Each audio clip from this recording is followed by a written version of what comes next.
Jerusalem, 1119.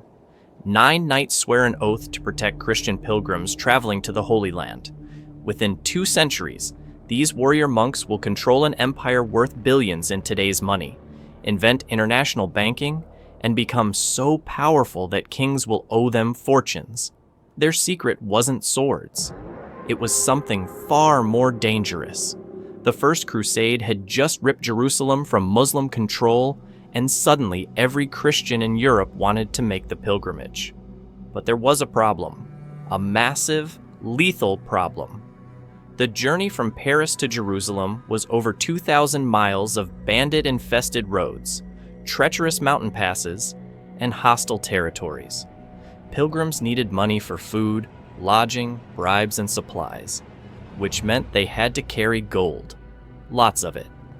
Imagine strapping a bag of gold coins to your belt and walking through the worst neighborhoods in every city between France and the Middle East for months. That's essentially what medieval pilgrims did. They were walking ATMs in a world without police. Bandits could spot a wealthy pilgrim from a mile away. The roads to the Holy Land became a killing field where robbers didn't just take your money. They took your life to ensure no witnesses. This created an impossible situation. Christians were commanded by the Pope to visit Jerusalem, but doing so was financial suicide. The more money you brought for safety, the bigger target you became. Bring too little and you'd starve before reaching the Mediterranean. The church desperately needed a solution, but medieval Europe had a significant constraint. Charging interest on loans was considered usury, a mortal sin that could damn your soul to hell. The Bible was crystal clear. Thou shalt not lend upon usury to thy brother. 2. Enter the Knights Templar.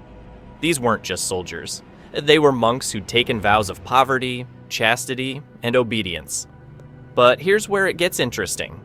Because they were a religious order directly answerable to the Pope, they existed outside normal feudal law. Kings couldn't tax them. Local bishops couldn't control them. They answered to no one except Rome itself. One of those 9 founding knights had a realization that would change history. What if pilgrims didn't need to carry gold at all? Here's how their system worked, and it was absolutely revolutionary. A French nobleman planning a pilgrimage would visit a Templar commandery in Paris. He'd deposit his gold and receive a coded letter, essentially an encrypted receipt documenting the exact amount. This letter was worthless to bandits because without the code, it was just ink on parchment. The pilgrim would then travel light, carrying nothing valuable. When he reached Jerusalem, he'd present his letter to the Templar fortress there, and after verifying the code, they'd give him his gold back, minus a small service fee, of course.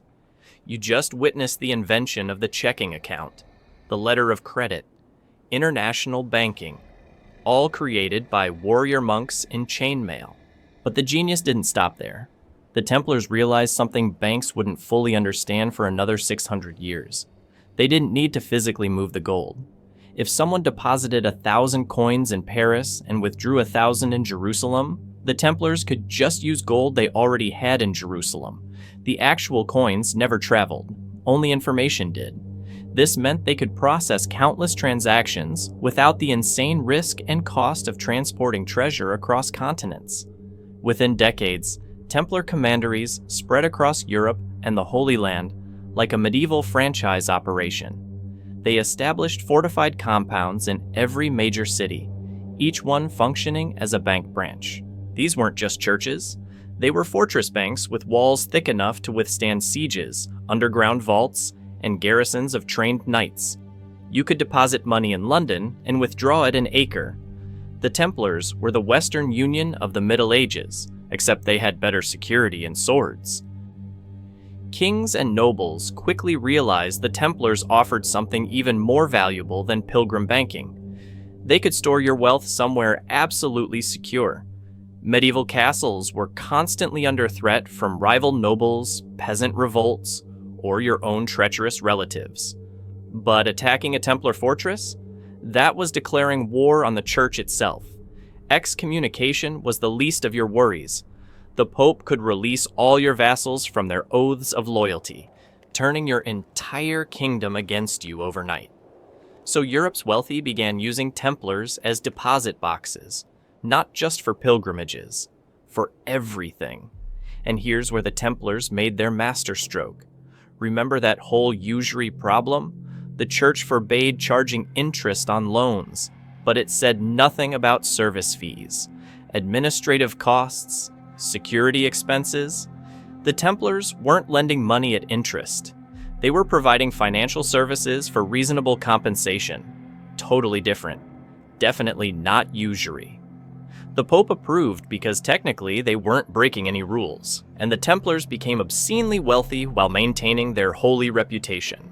They began offering something even more lucrative: loans to kings. When monarchs needed to finance wars, they came to the Templars. Philip II of France financed his crusade with Templar money. Richard the Lionheart used them as his personal treasury. The Templars weren't just bankers anymore. They were kingmakers who could decide which wars happened and which kingdoms survived. But lending to kings created a dangerous problem. What happens when your debtor has an army and you're the only thing standing between him and financial ruin? The Templars were about to learn that being the world's most powerful bank came with a cost they never anticipated. By the early 1300s, King Philip IV of France had a problem. Actually, he had several problems, but they all traced back to the same source. He was catastrophically broke. Wars with England had drained his treasury. His currency debasement scheme had backfired spectacularly, triggering riots.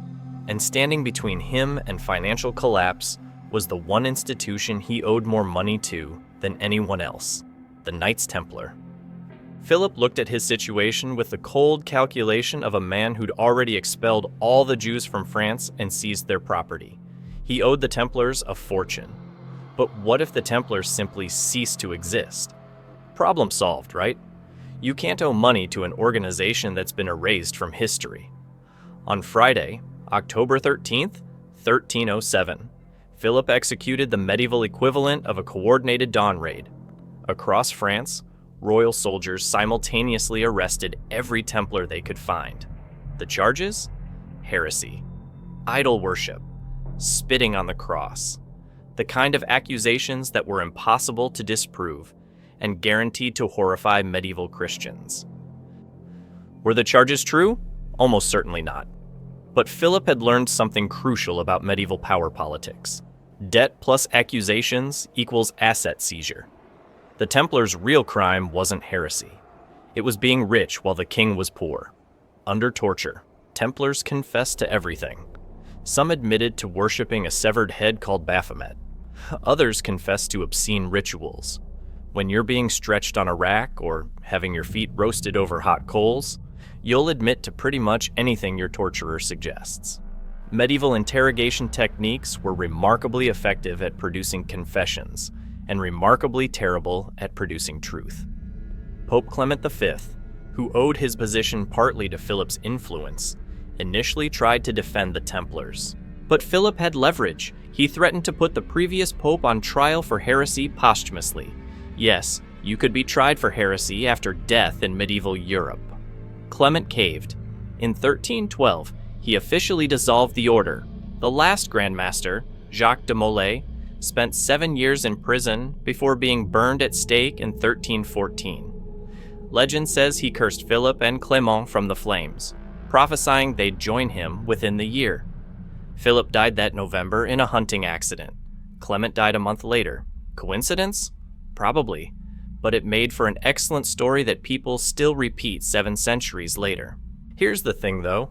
Philip's master plan to seize all that Templar wealth didn't quite work out. Most of their assets were supposed to transfer to the Knights Hospitaller, another military order. In practice, various kings and nobles grabbed what they could. The Templar fortune, accumulated over 2 centuries, vanished into the chaos of dissolution.